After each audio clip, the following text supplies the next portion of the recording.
Bismillahirrahmanirrahim. Assalamualaikum warahmatullahi wabarakatuh.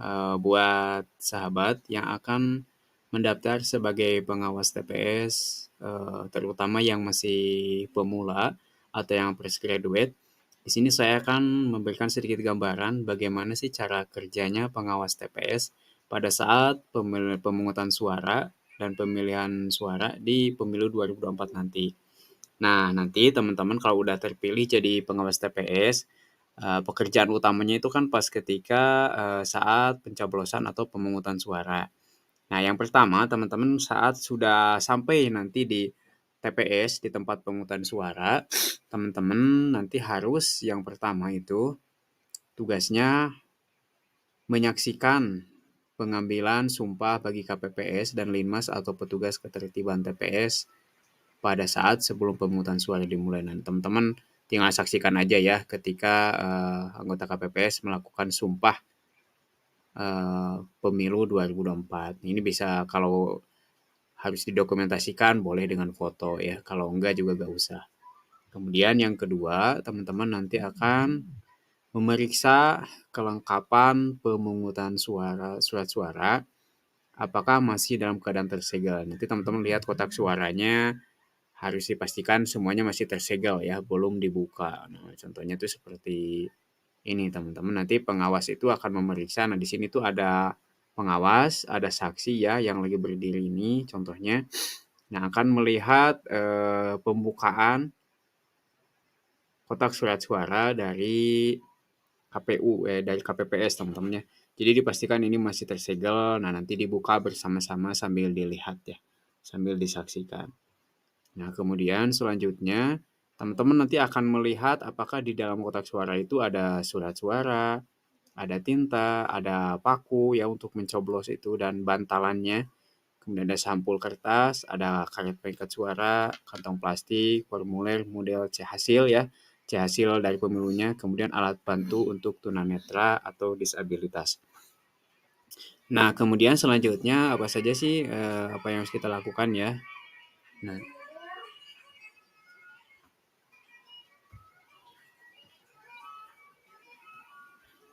kemudian, yang ketiga pengawas TPS nanti menyaksikan semua kotak suara dikunci kembali dalam keadaan kosong. Nanti kalau udah dibuka sama KPPS, sama ketua KPPS itu nanti kan dikunci kembali dalam keadaan kosong. Untuk apa?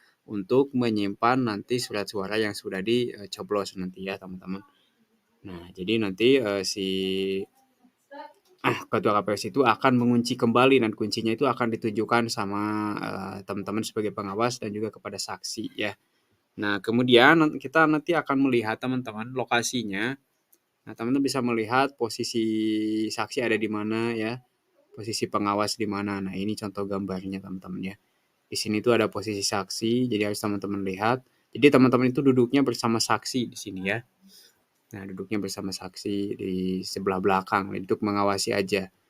Nah, kemudian teman-teman awasi aja proses pemungutan suara yang sedang dilaksanakan oleh KPPS. Jadi dari awal DPT daftar pemilihnya masuk, kemudian mengisi absen, mengisi daftar hadir, teman-teman nanti dicek ya. Nah, nanti teman-teman itu akan dikasih yang namanya formulir ya. Nanti ya pengawas itu akan dikasih formulir ya, kalau tahun kemarin kan C7 ya, saat pemilih menandatangani C7. Nanti teman-teman tinggal checklist aja.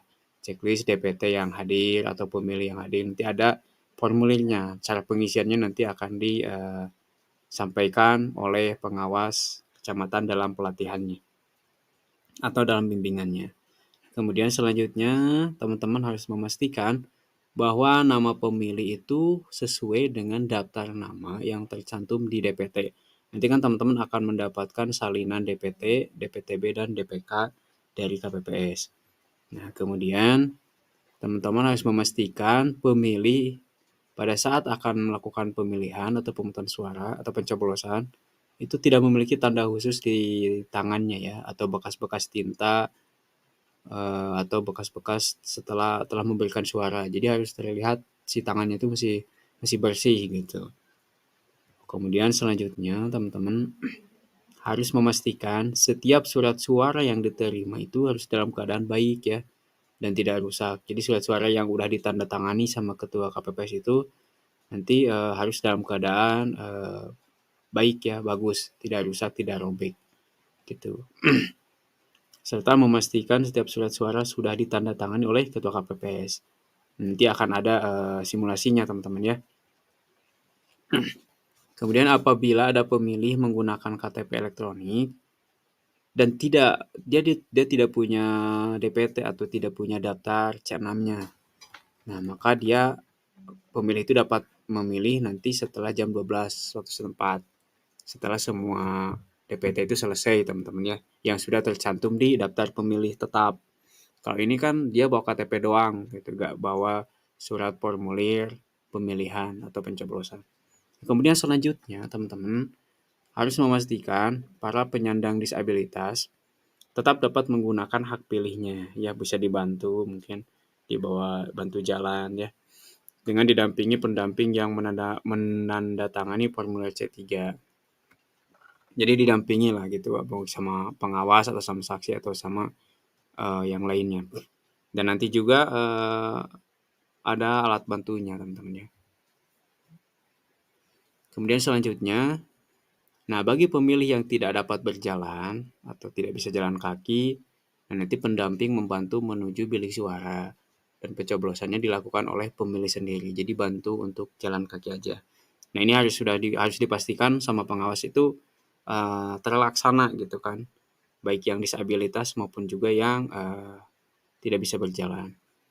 Nah nanti apabila teman-teman ada pas ketika surat suara itu dimasukkan ke dalam kotak suara, itu kalau ada yang salah teman-teman ya, teman-teman catat nanti. Jadi harus dicatat ya kalau ada yang kesalahan teman-teman. Jadi selama proses pemilihan itu berlangsung, kalau ada kesalahan dicatat dulu. Nanti ada formulirnya ya, formulir untuk pengawas TPS. Nah, setelah itu teman-teman harus melihat setiap pemilih itu wajib mencelupkan jari ke tinta sebagai tanda bahwa pemilih itu sudah mencoblos surat suara. Jadi pastikan teman-teman lihat nih, takutnya ada orang pemilih yang belum memasukkan tangannya ke tinta ya, tinta, dan itu harus harus dilihat. Jadi jangan sampai tidak masuk. Takutnya dia memilih lagi di TPS lain. Seperti itu. Kemudian selanjutnya teman-teman nanti akan menyaksikan ketika ketua KPPS membuka kunci dan tutup kotak suara. Nah, ini disaksikan oleh semua yang hadir ya, oleh pengawas dan juga oleh saksi. Setelah semua proses pemungutan suaranya selesai, semua DPT sudah ikut mencoblos ya. Nah, barulah di sini teman-teman melihat. Biasanya waktunya itu dari jam 1 ya ke sana.